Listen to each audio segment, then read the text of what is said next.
You're in a play now, as you said. Is it difficult to juggle EastEnders with being in the play? Well, EastEnders have been very kind to me, and I think Mick Carter's in the show a lot. He runs the Vic, so this was always going to be an indulgence project for me, and I agreed to this a year ago, so they've let me out to do it. I haven't got to do both. I couldn't do both.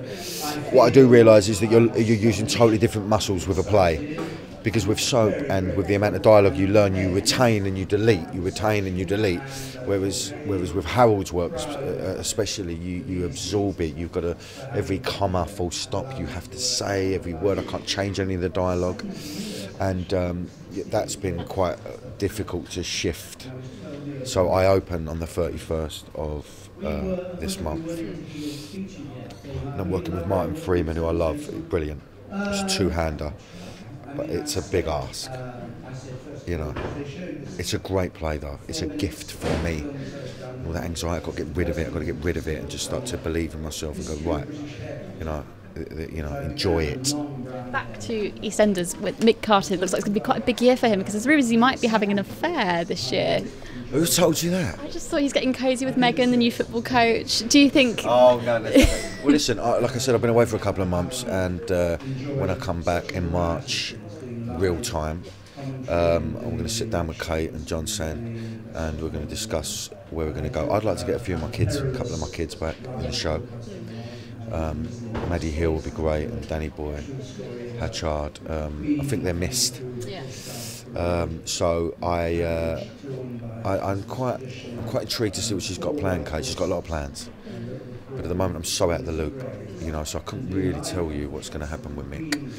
Would you want little Danny Dyer to join you on EastEnders? I'd love her to come into it. I think she would be great for the show. I think she's a very good actor, and she's obviously gone off and done Love Island, which worked out right. She's huge now. She's great. She's brilliant, and I love her so much. And I'd love to work with her. This would be my dream job. Me and her, working every day together. I think it would be good if we wasn't family in it, and we should be maybe enemies.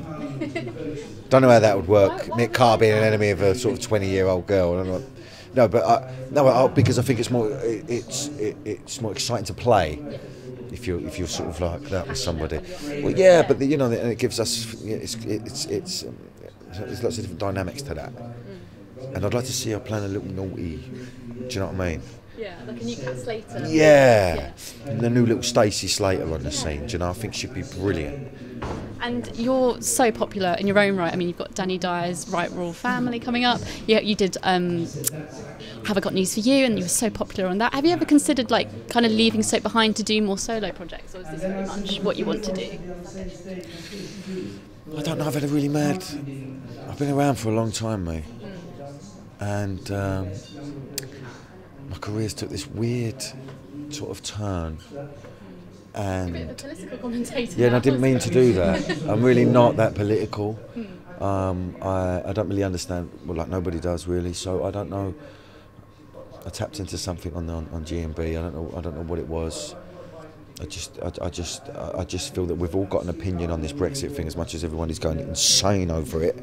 We've all got an opinion on it, but actually nobody really knows what's going on still. And I just thought I'd air my views. I was a bit tired and a bit ratty on the show. It wasn't my intention. So I'm not really a political... I mean, I couldn't go on Question Time. They just wouldn't have me, obviously. But, this whole royal thing, it's incredible. Relate to a state, Danny. It's crazy. I don't... Yeah. So what do you do with that information? I don't know. Listen, we've made a couple of hours, like a two-part show. I'm really proud of it, actually. Because it's just me learning about history with the audience, but not just history, I mean relatives, which is fucking insane. And I think I was more intrigued about the whole Thomas Cromwell link, because I know that there's a lot of people saying that everyone's related to King Edward III because he had 40 children, but I don't know how much of that believe, really. People just want to piss on my parade for some reason.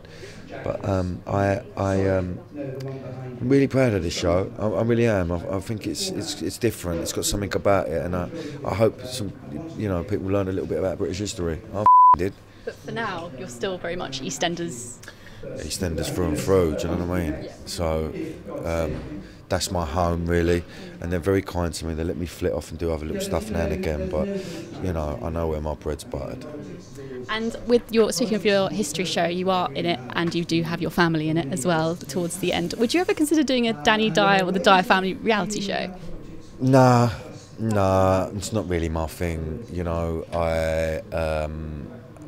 the thing is that the one thing that's still sacred to me is when I go home and I close my front door. That's mine. And why I'd want to open that up, and it doesn't matter how much money you want to throw at me, why you'd want to open that up as entertainment, as brilliant as people may think it would be. I've got a 5-year-old son and an 11-year-old daughter who would be like, yeah, let's do it, Daddy, but actually, you know, I think they've got a right to be children. And, you know, me and my wife are very normal people, really. Yes, I'm famous, and I'm, you know, I'm in this weird sort of position of, you know, everywhere I go, people know I am, and people want selfies with you. But ultimately, I'm just, you know, a normal dad and husband, and I don't think I'd want to give away that last sacred thing I've got, and I don't think you could air it. You just couldn't air it. You know, it would be far too coarse. And with EastEnders Kate Oates, as you said, is now taking over. What do you think is her vision for the soap? Because she did amazing things to Corrie. What do you think she's going to do to EastEnders? We're very excited about Kate. There's a real buzz around the place, and we've had a mad couple of years. We've been trying to sort of catch up, and we've had some good stuff and some stuff that's not too good. And well, I think what we needed was somebody to come in for the long term. And John York came in. John York's great, proven, but he only really came in to steady the ship, and he did that. And so now we've got Kate, who's passionate and brilliant, and she's young and she's hungry and ambitious, and she's done it at Emmerdale, she's done it at Corrie. And, you know, listen, tonight we will meet up, and we were sort of proud to have her with us walking down that carpet, because she's only just started. This is just the beginning, and we're buzzing. We're buzzing.